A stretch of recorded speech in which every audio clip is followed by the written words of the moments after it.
In this discussion video, we will do some Fundamental Theorem of Calculus, or FTC, graphical examples. So I first want to look at problem number 2 from worksheet 14, which says sketch f of x equals 2x plus 4 and g of x equals the definite integral from 0 to x of f of t dt.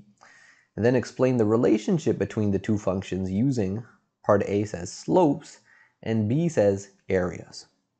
Okay, so before I give you some time to try this question, let's just write our function g of x. So g of x is the integral from 0 to x of f of t. So I'm going to write f of t, and to do that, I just plug in a t where the x is. So I'd get 2t plus 4 dt. And now I'm going to evaluate this so that I can then graph it. Okay, so what will this equal? Well, we can evaluate this definite integral using FTC part 2. So using the Fundamental Theorem of Calculus part 2, it says we'll take the antiderivative of this function. So for 2t, that antiderivative is t squared.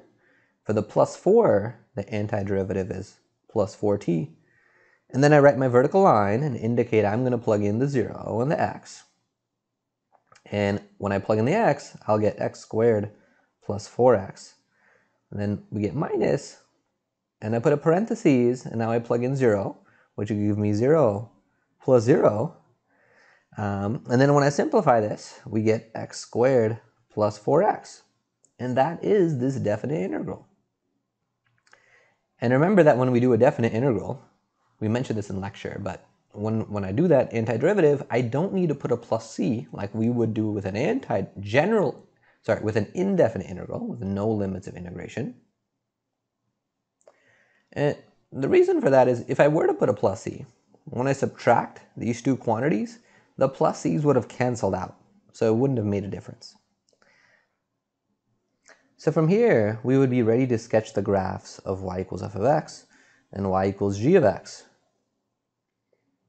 Okay, so this is where I want to give you 5 minutes to try it, to sketch those graphs and then see if you can answer part A and part B. Explain what their relationships are in terms of slopes and areas. So pause the video in 4, 3, 2, 1. Pause it for 5 minutes and try this. Alrighty, so hopefully you did that. Hopefully you paused it and tried it for about 5 minutes. Let's talk about them together now. So for y equals f of x, I'm going to draw some axes. And the graph of y equals 2x plus 4, that's going to be a line. The y-intercept is 4. And the slope is 2. So it's going to be going upwards like this. So y equals 2x plus 4. This y-intercept is at 4. If I were to solve for the x-intercept, I could do that pretty quickly, but it ends up being negative 2. All right, so that's the graph of y equals f of x. Y equals g of x. I know this is going to be a parabola, because it's a quadratic. And if I factor this, I could take out an x and get x times x plus 4. From that, I can tell what its x-intercepts are. I know that there's going to be one at negative 4, and I know there's going to be one at 0. Okay, so there's going to be points at both of those places, and this is an upward-facing parabola. So our parabola, I know roughly, is going to look something like this, and I have my graph of y equals g of x. Okay, so we got these sketches. Now let's try to explain the relationship between the two functions in part A using slopes. Okay, so if I use FTC part 1, g of x is this area function. And FTC part 1 tells me how to take the derivative of an area function like that. So the derivative of g will be equal to FTC part 1 says, well, it's going to be this function, but just replace the t with that x. So that'll give us, in fact, I'm just going to use this notation here where we're calling that function f of t, and I'm going to replace the t with the x to be more general first. All right, and that will give us, that'll give us f of x. So the derivative of g is the function f. The derivative of this parabola function, g, is this function f, this linear function. Okay, and based off of what we know about derivatives and slopes, this means thus, the slope of the tangent line to g at some point x equals a. Well, the derivative tells me that slope.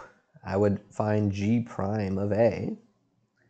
Okay, so if I go to my graph, if I were to sort of draw the tangent line at 0, for example, that tangent line seems to be something like this. Okay, and because the derivative of g is the function f, if I were to plug 0 into the function f, I get 4. That should be the slope of the tangent line to the graph of g at that point. And that seems reasonable. It seems like the slope of this line may be 4. So this tangent line has slope 4. Okay, so going back to what we were writing, we said the slope of the tangent line to g at x equals a, in other words, the derivative of g at a, is, in terms of the graphs, is the y value of f. That's the derivative graph, is the y value of f at x equals a. And we could write that as f of a. So for example, e.g., what we just got was that the derivative of g evaluated at 0, that's equal to f of 0, which we found was 4. And as we observed, that means the slope of the tangent line at x equals 0 is 4. So now we're ready to look at part B, where we express the relationship in terms of areas. So if we go up to where we had defined the function g of x, so g of x is the integral from 0 to x of f of t. So what that means is, if I find the area from where x is 0 to some number x here, okay, so if I draw that in, so if I draw in a vertical line where x is, and then I shade in that area, we get something like this. So we get this area. So looking at this picture, that area is a positive value because this whole region is above the x-axis. And if I go to the graph of g of x, at that same x coordinate, if I draw up to see what the y value of the function is, the y value at this point should represent what the area of this shaded region was, because that's how g of x is defined. It's supposed to be the area under the graph of x from 0 to x. Okay, so let's state that. So the connection in terms of areas is that the area under f over the interval from 0 to x is the y value of g. In other words, it's the output g of x. And that's the relationship in terms of areas. Okay, so let's do another example. All right, so this next example, this is problem number 3 from the same worksheet. We have the function y equals x to the third minus x squared, which in factored form is x squared times x minus 1. And in the worksheet, it says to go ahead and use a graphing calculator to sketch this graph. I've gone ahead and sketched that in, and I've labeled these x-intercepts. There's one at 1 and there's one at 0. And the question says f of x is an area function. It's the integral from -1 to x of t cubed minus t squared dt, and it's defined when x is greater than or equal to -1. So it's an area function involving this graph. Okay, part A asks us to interpret f of 2 using your sketch. So I want to give you 2 minutes to try this first. Pause the video in 4, 3, 2, 1. Pause it and try it for 2 minutes first. So to evaluate f of 2, we want to plug in 2 where the x is in this upper limit of integration. So we'll get the integral from -1 to 2 of t cubed minus t squared dt. And now to evaluate this integral, we can use FTC part 2. So we can do it by antiderivatives. So for the t to the third, we'd get the antiderivative is t to the fourth over 4 using reverse power rule. For t squared, it would be t to the third over 3. And then I got to plug in the -1 and the 2. So plugging in 2, we'll get 2 to the fourth over 4 minus 2 cubed over 3. Then I got to subtract what I get when I plug -1 in. So plugging in -1, we'll get -1 to the 4th over 4. And then minus, we'll get -1 cubed over 3. Okay, so simplifying, 2 to the 4th over 4, that's going to be 4. And then we get -8/3. And then when I distribute this negative sign, we'll get -1/4. And I'll get -1/3, because -1 being cubed will be negative.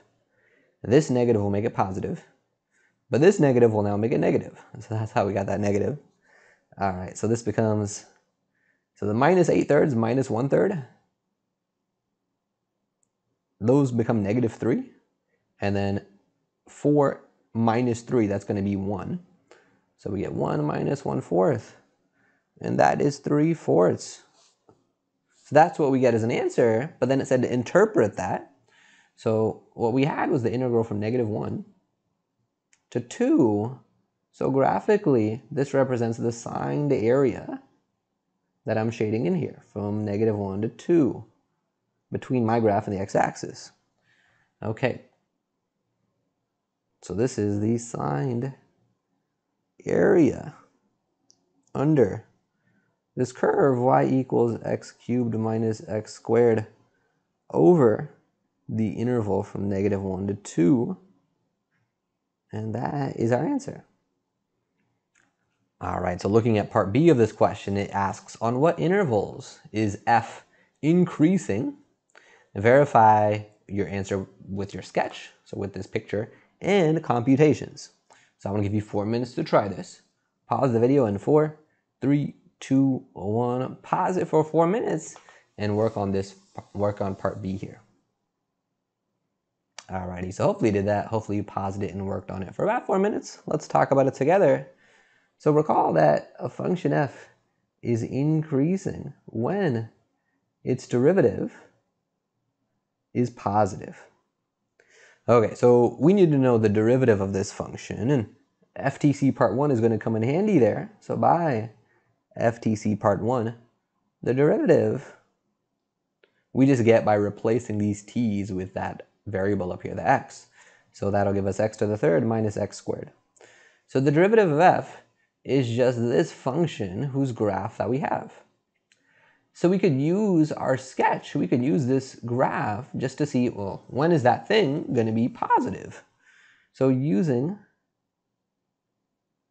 our sketch, because this is the graph of the derivative function, this function x to the 3rd minus x squared, it's going to be positive. It'll have a positive output or positive y value over here from 1 onwards.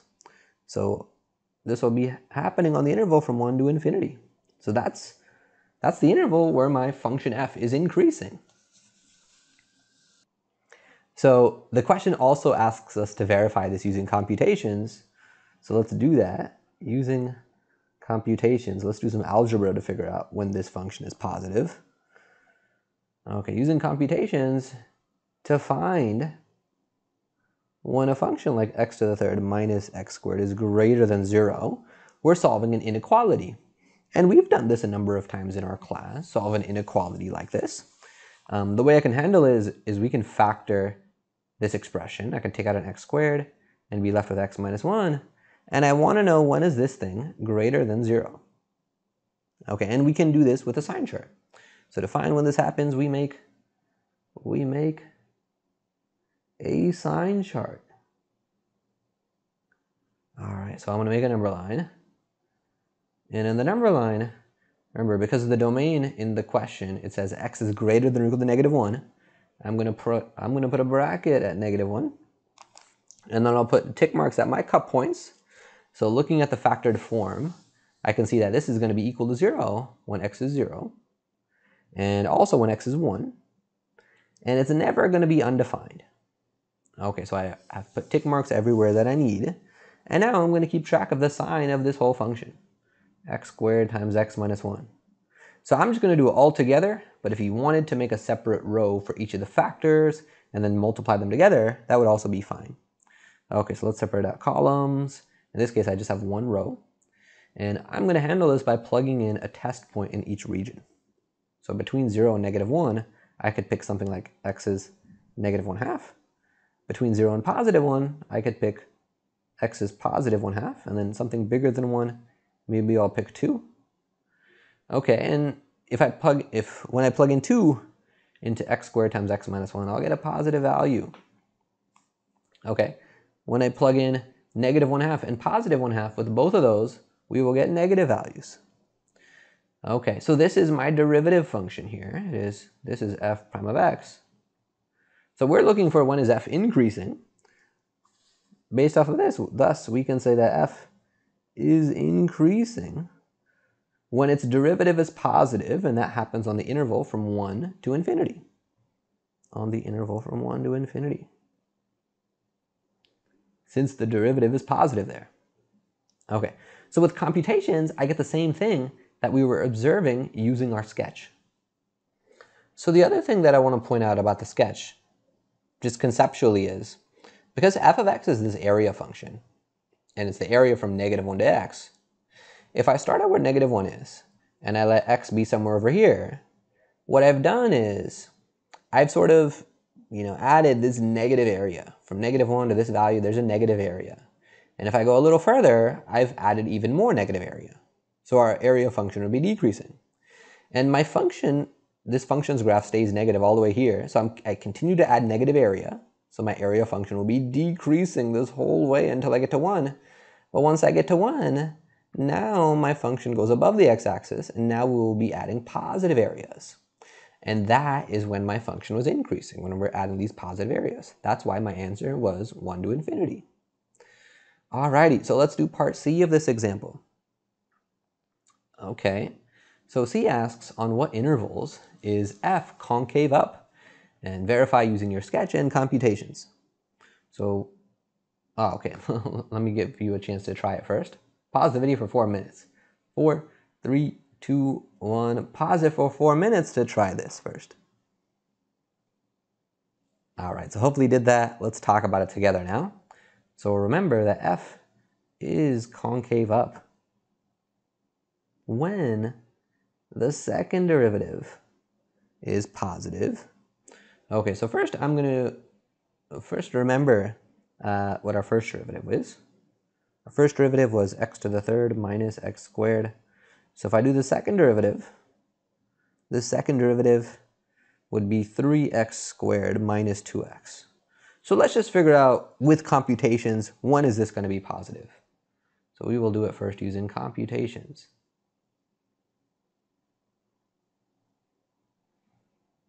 All right, so we will need to factor this expression. I can take out an x and be left with 3x minus 2.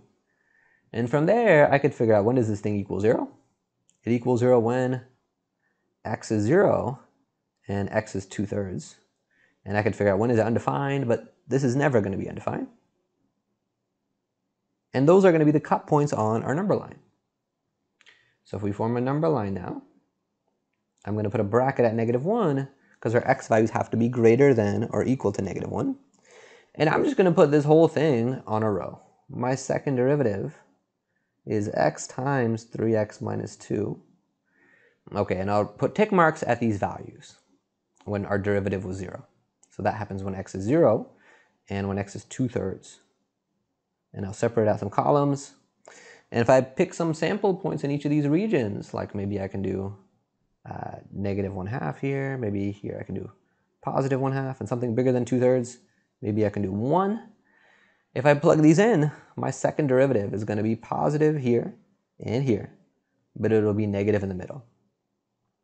Okay, so that means f is concave up on the regions where the second derivative is positive. So that's going to be -1 to 0, union 2/3 to infinity. Okay, so that is where my function is concave up. So let's verify this using our sketch. Okay, so with our sketch,